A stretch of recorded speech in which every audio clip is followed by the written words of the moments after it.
moments where small changes can have lasting ripples. Today, I'm going to continue talking about anger. And in this particular episode, I'm going to talk about blame game. Okay, and I'm thinking a very specific situation where we have a couple, and they're blaming each other, or one did something. And we often, with blame, will then do two things. We'll, number one, assign 100% of the blame on one partner, and then we vilify them. They're the evil. Okay, and sometimes it's very easy. You have a partner who cheated. That's an easy situation. Well, they cheated, they are to blame, and they ruined the relationship.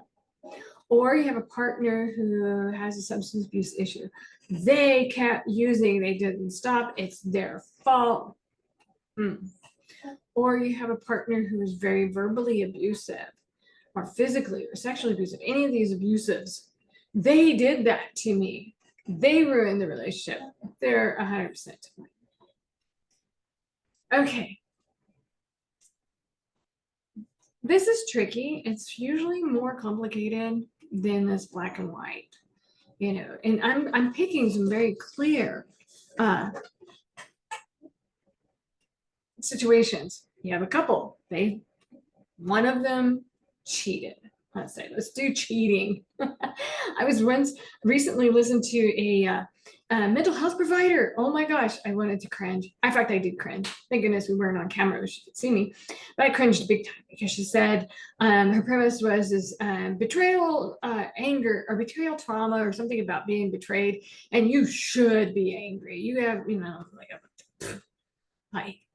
The problem with that is this blame game. That he cheated or she cheated, and that is why I am hurt and angry. Our reactions are ours. Okay, we are responsible for how we react to everything. They are just doing a thing. No, I wouldn't be surprised if somebody's angry when their partner stepped out the relationship. That doesn't surprise me, but it's not automatic. For example, one person might be like, well, yeah, he cheated. Woo-hoo, this was my out. Hallelujah. Another one would be like, oh, okay. People can do that. It's once we become of a sexually active age, we can cheat. It's disappointing to me, but they did it. Okay, so we can have a variety of thoughts. Okay, I had a woman one time tell me there's no way that one can be happy in a betrayal or neutral, calm. I was like, oh yeah, it's very possible. Each one of us are different.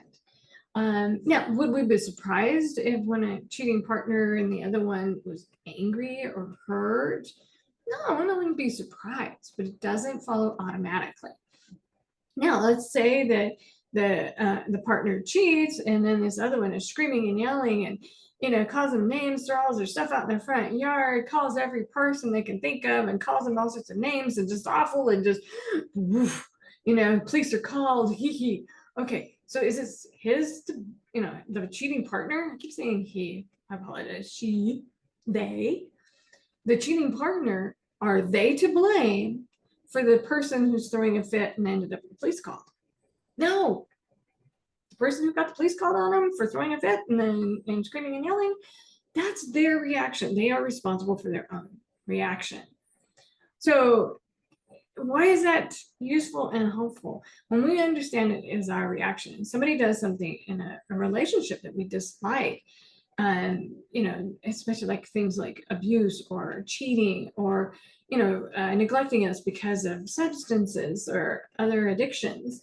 We see that as 100% their fault. It is 100% their choice. They did those things and then they acted on those things. But our reactions are ours. So it can be very lopsided. Certainly their cheating definitely is going to potentially have a real problem in the relationship. Or them stop using drugs can lead to all sorts of problems in the relationship. But it's not 100% they.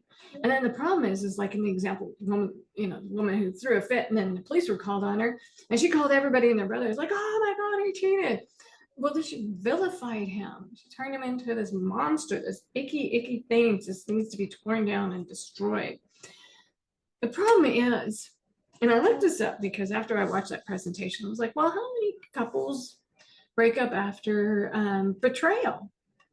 Would you believe, according to Good Therapy, and that 50% of couples after betrayal were still together 5 years later? Yeah, surprising. Surprised me too. And that is if they can move through that, not blame quickly and get past that blame part faster, by not blaming, by recognizing, yes, you chose to do that. And that was a choice you made. And I am very displeased by that choice. In fact, I'm very hurt by that choice. And we have work to do because, yes, there's work to do. But instead of saying, you did this, you are the villain, you are 100% to blame. You are 100% responsible for your choices, and I am 100% responsible for my reactions and my choices. That blame isn't so black and white. All right, thank you, and stay tuned for other episodes on anger.